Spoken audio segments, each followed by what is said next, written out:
Hello, welcome to this week's episode of the Knock On Podcast, brought to you by the good people of Zero Tackle. And Dan, a weekend of hamstrings, a weekend of forward passes, referees, video referees, tries that were tries that were no tries. What are the talking points? I'm going to try and avoid all that because it's been done to death on the Cool. major shows. Which, Terry, before we start, there's been a rumor that the NRL is sending out emails to shows such as this one to say, what are you going to talk about tonight? I got that email and I replied and said, as if it's our show, we'll talk what we want about. And starting which, some breaking news, Terry. I don't know if you've even seen this, but the NRL is set to take a 35% stake in our good friends over at the Super League, including, and I quote, administrative control from 2028. What are your thoughts on this? Or should they just focus on the, Australia-New Zealand game? No, I like the fact that they can buy the Super League, and like you're reading every week that the Salford players are not getting paid, and they're still turning up to play. Because I tell you this right now, like with all due respect, that I love my job. I'm quite good at my job, but if they hadn't paid me for 3 months, I would not turn up to my job. Completely fair. Um, So Phoenix, you guys at Zero Tackle, just remember that. No, so I think the NRL having control, and especially as they said, the administrative side of things will be really good. Eventually, I think that will, become close enough to 100% control. The NRL can start pumping some money into that. One of the things that has let England down a lot is grassroots footy, and we're talking about that in Australia right now, but Australia is still producing these monsters that, then eventually go and play for Samoa and Tonga or whatever, and the minute they go, a new one steps up. So we need that back in England now. When I lived over there, rugby league was like the third or fourth most popular sport, and now when I speak to people over there, like more kids are playing basketball than they are playing rugby league over in England. Cricket's taken a huge leap back into it. Gaelic football has hit schools now. Like Gaelic football is taking more of an interest for kids than rugby league. You've obviously got rugby union as well, which is a big one. So, I think with England, like being such a small island, having such a large number of people, you're always going to get this, ebbs and flows of sports. But rugby league should be there or thereabouts for kids, because one, England are very competitive. They're the third or fourth best nation in the country, and two, they're the only other nation with a professional league. Mm. That's a huge point. Just look at the Ashes at the end of the year. One of the tests is already sold out, and the other two are close to. And I don't know how many Aussies would have had the chance to say, "Oh, you want to go yet?" It's a long way away. It's going to cost a lot of money. Obviously, there's some tour companies bought the Aussie packages and stuff, but there's demand for the game over there right now. Yeah, there is demand to watch the game, but there's no demand to play the game, because like if you're a 16-year-old kid, right, and your next contract is going to be your first professional contract, and you don't know whether you're going to get paid playing rugby league, you don't know if the money's going to hit your account, or you can go to rugby union and the money's going to hit your account. Where are you going to go? So there's demand to view, but there's just not a demand to play. So that's where they need to get back to at the moment. I I think the think NRL buying 35% is a great start. Yeah, I think this is a great move because there's not a whole lot more growth you can do in Australia. Obviously, we got another team to come in yet, which we were sure was going to be Perth, but evidently that's not going to happen. That's another market they can target. We're seeing them go to Darwin and Perth this weekend. So there's, the NRL know what they're trying to do here. In England, I feel like there's a huge catchment. When I was in London, long time ago now, I was there and I said, "Oi, Wigan are on. Where can I watch the game?" And they said, "About 4 hours north of here, mate." Like the people Yeah. in London were like, "Rugby, you're in the wrong part of England." And what? It's like being in Melbourne and saying rugby league. It's words that don't compute, which I was shocked at, but it is what it is. I think it's a great move. And Peter V'landers, for all the rugby leagues and the not known players, the O'Shea Ollies and stuff, bloke knows how to make money. And if there's money to be made, he's over there. I didn't put it on here, but I was going to suggest something for the forward passes. I think if you said to him, Netflix will be interested if you implement this, that's your best bet at getting it through. So there's $1 to be made. PVL and Outdoor will be on it. And I think it's good for English League. So as you said, we've got a whole team that's not being paid. They're talking about kicking Catalans out. We saw, Canada take off and then they got kicked out. I think it's good. I'm going to apply for a job, and the first thing I'll do is relegate Wigan. Sounds terrible. Don't hire in PVL. We know you're watching. From good to bad, the Roosters. Look, my power rankings drop first thing in the morning Bad? before Bad? This is going from good to great. as a non-fan of the Roosters, I 100% agree. But the Sydney Roosters, they're 17th in my power rankings. I know they're not last in the NRL table on points differential, but they're the worst team in the competition. Chad Townsend has paid the price, and Dom Young has, well, he might be dropped depending on Marky Mark's fitness. What are your thoughts on the Roosters? Is that enough to turn the tide? Well, whoever's coming in to replace Chad can't be any worse. But I disagree with you that the Roosters are the worst team in the competition. That sits with the Parramatta Eels, and if they weren't playing St George on the weekend, where Zach Lomax was guaranteed to have the game of his life, I think you're talking about another loss for Parramatta. So for mine, they're by far the worst team in the competition at the moment. But they have the advantage of getting Mitchell Moses back. The Roosters don't have the advantage of Mitchell Moses coming back. They have the advantage of a Sam Walker coming back. And Sam Walker's coming off an ACL injury as well, so you don't know how he's going to come back. But dropping Chad is always a positive move. Look, let's face it. When Chad was signed, it was announced that he was there to back up. He was there to mentor young Sandon Smith and young Sam Walker, obviously premiership winner, has played in prelims, has played multiple finals, and everywhere he's gone, apparently he's a very, very good clubman. He's just a shit footballer. So he wasn't meant to play. I don't think he was meant to play this many games, this early. They're probably banking on Townsend maybe playing 6 games for the year, and then Sam Walker blew his leg out. So, look, he's paid the price for being an old, slow halfback. They've got a young kid who's coming in who, is a bit of a Jamie Humphries. He can play 7, he can play 9, he can play lock. What's the worst that can happen? What's the worst that can happen? I agree. The Roosters fans have been calling for Chad to be dropped since the preseason when it looked like he was going to get picked. But we have a bit of a love-hate relationship with Chad Townsend. Those that don't know, well, he wasn't very good for Cronulla except for 1 year where he won the premiership. There'll always be that. But in terms of quality, he was more off than on. When he signed for the Roosters, we laughed and said, "Yeah, good luck." And they all said he's going to play New South Wales Cup. Like you said, he's a good clubman. He's a great dude. We make fun of his vlogs, but he commentated New South Wales Cup the other day. The guy knows football. He's just on the back end of his career. He's been thrown into this situation that he wasn't signed to do, and he's been crucified by Roosters fans. Mate, imagine a fan base bagging a premiership winning half wouldn't be our team. He's not the only one. There's 5 or 6 players that don't deserve to be there this weekend. They just don't have the troops. Their recruitment or lack of this year is the reason they're sitting where they are, not Chad Townsend. But what do you reckon about Dom Young, mate? Because when he was signed from Newcastle, he was arguably the best winger in the game in the Newcastle all-out attack system. Since coming to the Roosters, he's become more a meme than a good footballer. Well, he scored 20 odd tries last year. Yep. So he wasn't too bad. The problem with Dominic Young is he's a worse defender than Ronaldo. And this year, the Roosters are doing more defense than attack. Mm-hmm. And good teams are turning around and going, "Hey, where's the weak link?" Dom Young. I think dropping Dom Young wouldn't be a permanent. It wouldn't be a permanent drop. It would just be a, "Hey, you're not too big for this club. We can drop you," but he'd be back pretty quick. Marky Mark, I'm not going to try and butcher his surname, but I really like him. I liked him in the centres, but I think they're trying to figure out how to get Billy Smith in, how to keep what's his name, Rob Toller. Yeah, young Toll. Yeah, He's been how to great. keep him in the team, how to keep Tupou in the team, how to keep Dom Young in the team, whatever it is.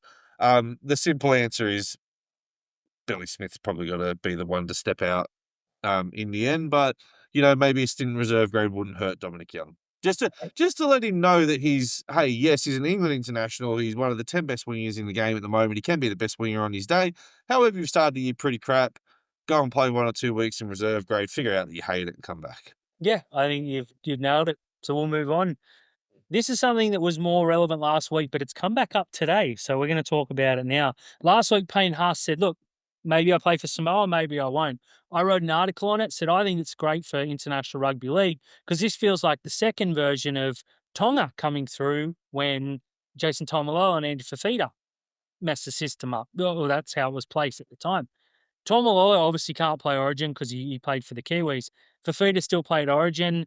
Payne Haas will be the first player picked for New South Wales. The Hammer has come out and said that he wants to play for Samoa again too. I believe he played for Australia in the centres maybe last year. Pretty handy player. What are your thoughts on players playing for Tier 2 nations in Origin?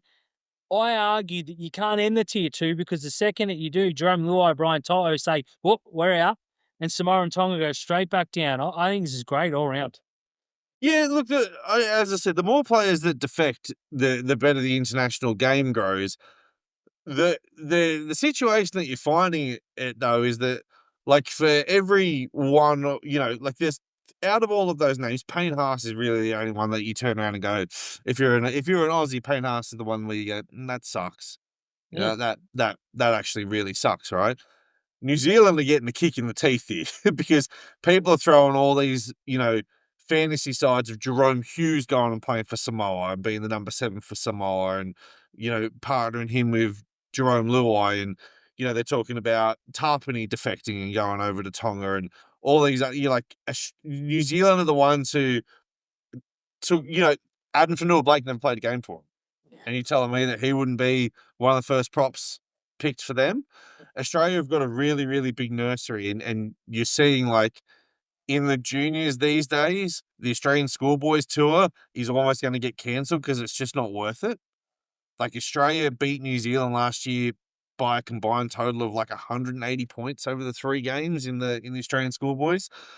The Yeah, it's the ones that are defecting seem to, like, hurt New Zealand more than they do, and that's because they're born in, they might be born in New Zealand, but they're raised over here, and then they grow up playing for Sydney clubs, and all of a sudden that New Zealand heritage doesn't mean too much to them, but their nana and pop mean so much to them, so they go and play for Samoa or Tonga. So I'm all for it. You can't knock the tier 2, like, you can't promote Samoa and Tonga into that tier 1 because, as you said, the minute you go, "What, Samoa, you guys are really good now," you go tier 1, all of a sudden all these guys come back to Australia.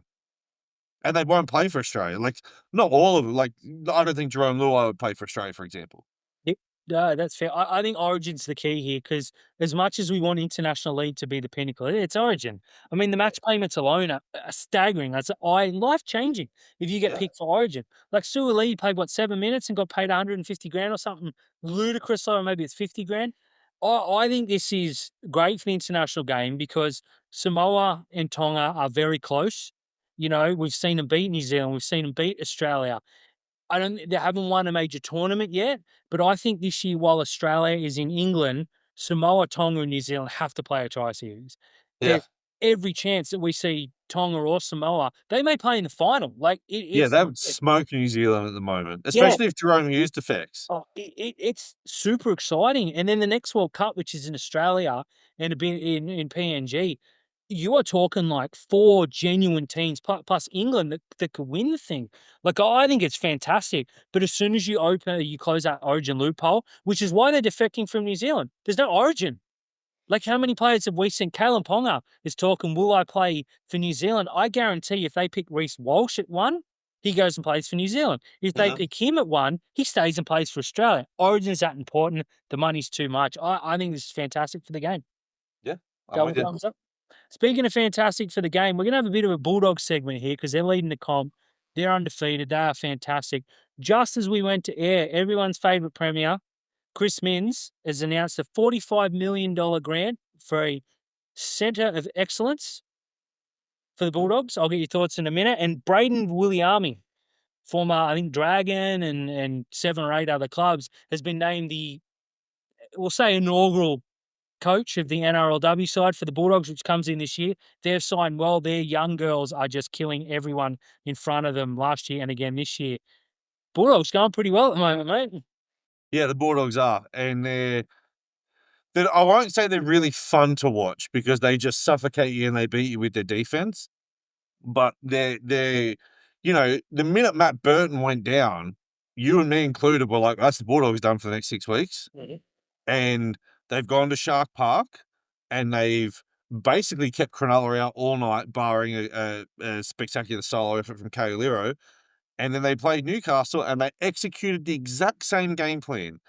This time, they were just a bit more patient with the ball, and they waited for Newcastle to crack. And once Newcastle cracked, they cracked. So 20-6 and 20-0 in the first 2 games without Matt Burton is pretty good.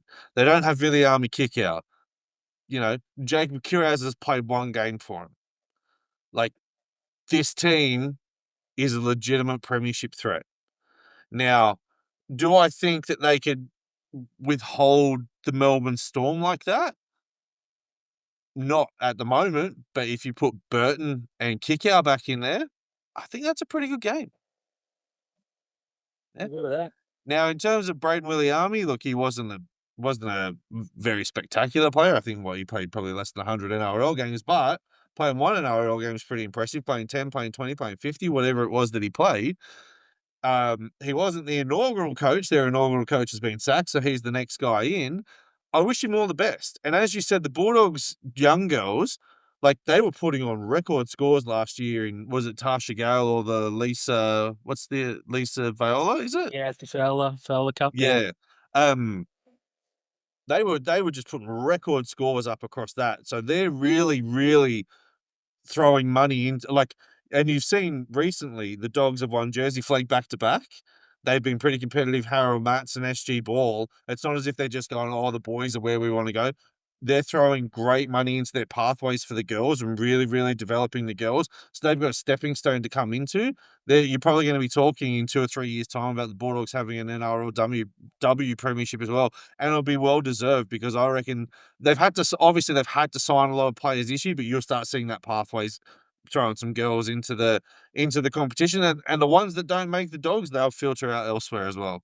Yeah, they're about 2 years away from being legit, and that's Yeah, not to say they haven't signed well this year because they took yeah, half the Sharks girls with them. They've done extremely well. They definitely the strongest of the new clubs. I'm loving what I'm seeing from the Dogs. Like, I love when something different happens. The Dogs have been there or thereabouts the last few years, and then for many years they were terrible. Huge fan base. So we saw Saturday night, 30,000 on a Saturday night, Sunday night Sunday game, night. Yeah, 6 PM. That's a death zone. Like, that's a 15,000 yeah. when you're leading the comp. Sunday night, 6 o'clock against an out of town team. Yeah. They're talking 50, 60,000 plus an Easter Monday and or Easter Friday, Good Friday, couple of weeks Yeah. against South. And that 50,000-60,000 is Dogs and South. Both sets of fans get up for that. But you're talking like 30,000 each. That's massive. It's gonna be incredible. I'm really excited. Like, honestly, I don't wish any team more than the other than the Sharks the best, but I'm really enjoying this Bulldogs return. For the record, this center of excellence, you said it before, it's just a gym with a TV. I don't get the appeal of it, but if it helps the local community and it helps the club, good on it. Every team should have one. But right now the Dogs are flying and I like it, mate. Yeah, I mean, sure, a center of excellence, like if I was a player and they turned around and said to me, "Hey, come check out our center of excellence," I'd be like, "Well, no." Plain and simple. I don't need to tour your facilities. Your change rooms are all going to be the same. The fields are all the same size unless we go and play in Vegas. Talk money to me. Yeah, gimme. Something that annoyed me on the weekend, and it doesn't happen much, Terry. I don't get annoyed easily. We saw a penalty for a contestable or non-contestable dropout where I can't even remember where it was. They kicked it out from the dropout. Yep. We've seen this probably 30 times since this stupid new rule came in. None of them have been ruled non-contestable. I would Yep. argue if you kick it out, you can't contest it. What Let the let hell? me let me tell you because when they did this rule, I knew this would come up and I've been waiting for this moment. So I actually read the ruling on what a contestable dropout is. Now it's for the short 10. Basically what they said is they're encouraging they want to encourage teams to have a crack, right? So what it is, and it's the same with the kickoff. So let's talk about the kickoff as well, but let's start with your line dropouts. A short dropout, if it doesn't go the 10 meters, is a play the ball. A dropout that goes in between the 10 and the 20, if it only just goes over the sideline, it's a play the ball. But if it goes past the 20 out on the full, it's a penalty because you can't contest it. Mhm. So that's what the rule. I can't. I for the life of me, I can't remember the game either. But there were two. It was on. It was South Sydney. It was South Sydney and the Roosters, and they booted the ball. They tried to do the dropout where because obviously if it bounces in the field of play, you get the ball back, and they just hoofed it and it went out on the full. So it was a penalty. And people were like, why is it a penalty? That's the ruling. 0 to 10, it's not a penalty. 10 to 20, it's up to the referee and the touch judge. Anything over the 20-meter line, it's an automatic penalty. Pretty sure there was one in the Dragons game too, where Parramatta put it must have gone 21 out. Because I've seen dropouts go backwards and land in the Yeah. in goal, and Yeah. they go, "Oh, that's Not a contested." penalty. Not a penalty. It's I like short dropouts. I think there's too many, and I'll go on about that in a minute. But I think if you kick it out on the full, it's not contestable. If you kick it backwards, it's not contestable. I think I they think need to change the wording. I think if you kick it backwards, it's not contestable, right? But sometimes an out on the full dropout, and I don't like the rule that it should be a penalty where you can kick for 2 points from it, right? If you want to give it a penalty, make it an like a what is it, an indiscretion penalty. So you can't take two at it because there's no foul play in it. Yeah. You haven't done anything wrong, right? But some of these dropouts are literally like going out on the full by about 10 centimeters. So you can contest them. But Mm, that one, it was like kicked into row Z and it went 29 meters. Like you can't contest that. That was just a shocker of a kick. It's the same with the kickoff. If you do a short kickoff and it goes out on the full or it doesn't go the 10 meters, it's a play the ball on the halfway line. But if you kick the ball long and it goes over the dead ball line or 5 meters out, the guy's got his leg out and he catches it, that's a penalty. So yeah. they've tweaked the rules a little bit on there that not too many people know about. Yep, definitely. Yeah, I don't love it, but I'll accept it. Do you think there's too many short dropouts? For I Cronulla don't care. I don't care. Who gives a shit what a team does on their dropout? but Cronulla conceded 3 tries from short dropouts. Wouldn't you think after 2 Yeah, but it would Cronulla are maybe idiots. yeah, Like well, we know that's this. my We've got argument. a whole podcast bagging them out, right? Yep, that's my argument. But yeah, like whatever. Like it's we saw on the flip side, the Broncos, I think it was the Broncos did it in the grand final, a short dropout. Mitch Kenny scored off of it. Guess Yeah, what? They went back to the short dropout the other side of the field. It's an encouragement for teams to get the ball back because more often than not, you're not going to get punished on the first play. mm, So you get the chance to set, and that's the advantage of it now. Is if it goes out on the full and it's a play the ball 10 meters out, you get all the time in the world to set your defensive line. fair enough. I Whatever. think I think I think the rules worked. I just wanted to get your thoughts. I don't care. Like that's a short dropout or a short kickoff is the least of my worries at the moment. Fair enough, mate. It I sounds just like want you Cronulla to tackle someone. that's fair. It sounds like you're a little bit sick of that discussion. I'm a lot sick of this DCE saga. Players leave. Let's leave it alone. Every time he touched the ball this past weekend, or DCE's in a contract saga, we know. Yeah. We don't need to be reminded every 15 seconds. DCE's done about 75 interviews since, and all the questions have been, so what's doing with Manly? I am so sick of this. I don't care. This is actually the first time I felt sorry for him. Or felt sorry for someone who's leaving the club, right? And I think what people are saying is, he hasn't actually come out and addressed why he's leaving Manly. It's none of your business. It legit doesn't matter, eh? Yeah. He can leave because he doesn't like the colour maroon.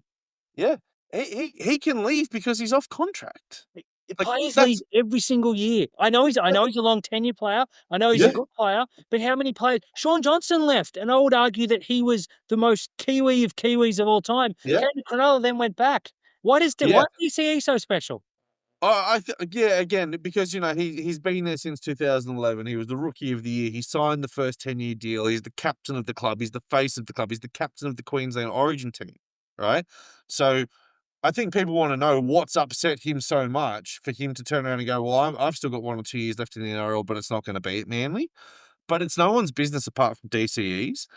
Um, and you're right. Like every time he touched the ball, oh, DCE looks off his game. This is weighing on his head. They won last week Yeah. in a landslide. Yep. You've had these, like Fox NRL had these tweets in the draft, and the minute they got flogged, it was, oh, this pressure's mounting on DCE. No, it's not. They played Melbourne. Melbourne are the favourites. Like the Bulldogs are undefeated. Melbourne are $2 to win the comp. Exactly. And Melbourne were off a loss too. They never lose after Yeah, a loss. They yeah, average like 38 points or something ridiculous.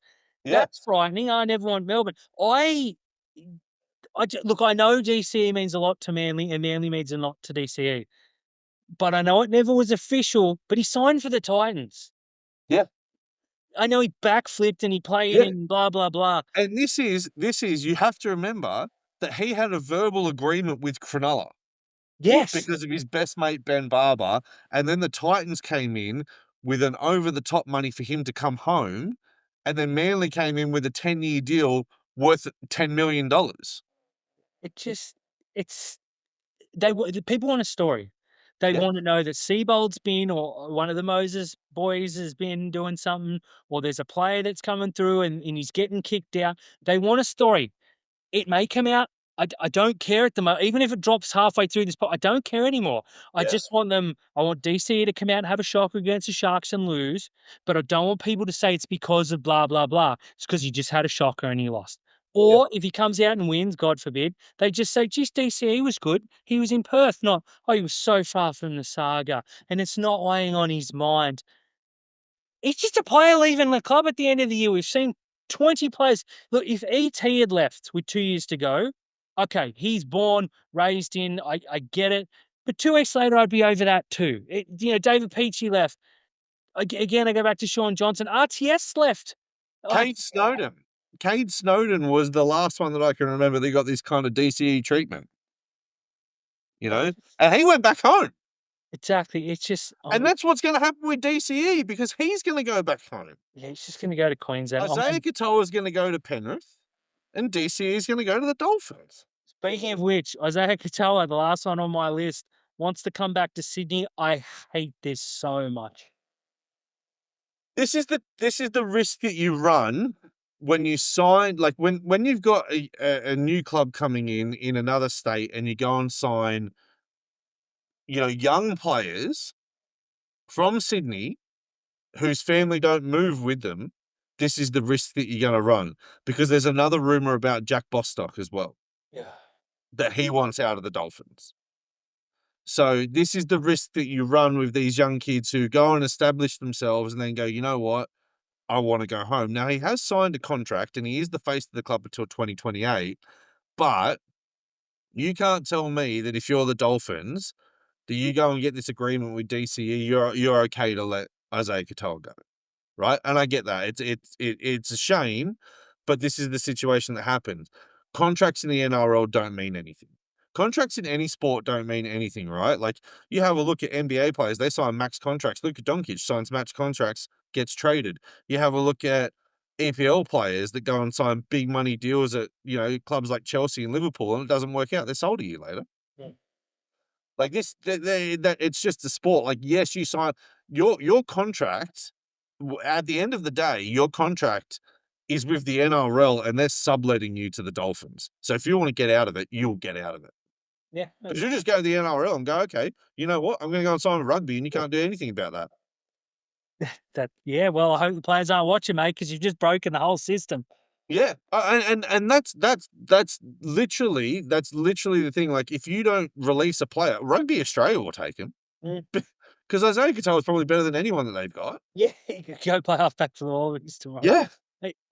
Yeah, you're right, 100%, and there's every chance that he ends back at Penrith because he's a junior there.